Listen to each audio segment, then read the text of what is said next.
nze maiti yange ejja kumala ewazana ennaku ezi mbiri. Waliwo ente yaawo egende ekabalagala ennaku ezi, waliwo ente yaawo egende ekyengera ennaku ezi, waliwo ente yaawo. Njolekere ewaffe mu kyalo nga abantu ku butale bwonna babayimirira ne balabako engumi n'etokota balaba mirundi. Musajja waffe agenze n'abatamiivu babawe basome baba banywa nayiro si walagi saagala bawalagi kutabula mukolo gwange. Nabaga nti nze bane bwenfa tewali ajja wano mulambo gwange sikuntwala mu kyakyo ekigundi kibi kunvumirayo sisomye nga ndiki nze wendi sisoma mu kyaki kyogamba tebakutwalanga mu kyaki waka bakusabire waka. Jafari ajja asabe ab'eddiini yaffe bajje basabe, abakatoliki basabe kuba gyendi. I regret going to Museveni.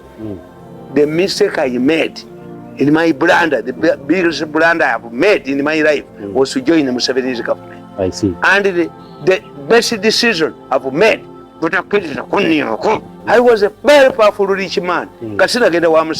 I hate you more than hate yourself. I killed my political career by joining Museveni.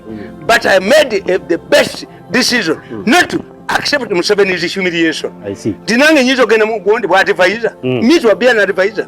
Ramas. Media center. So Ramas. Yes, I got a new president. So Ramas.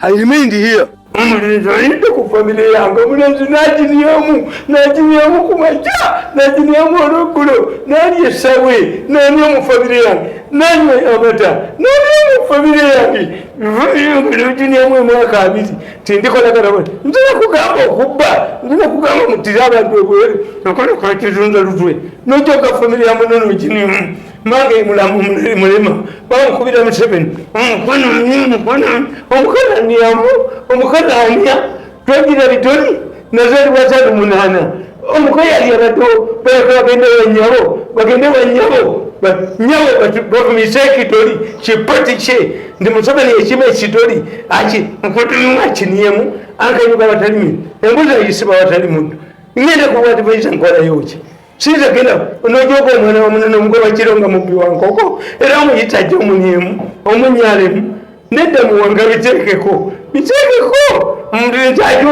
omulenzi ajoze famire yange najinyemu najinyalamu nemusabira Katonda omulenzi okumuja nesimba omutwe muttaka nenkusimba muttaka ala ali mulabula oba nekyenamukola oba nze namuguza abantu betwaledda omulenzi oyo alite nakalo kakizonda lutwe katta omwana wange kalitegula balitegula omulenzi oyo nekizonda lutwe. Export TV to the world.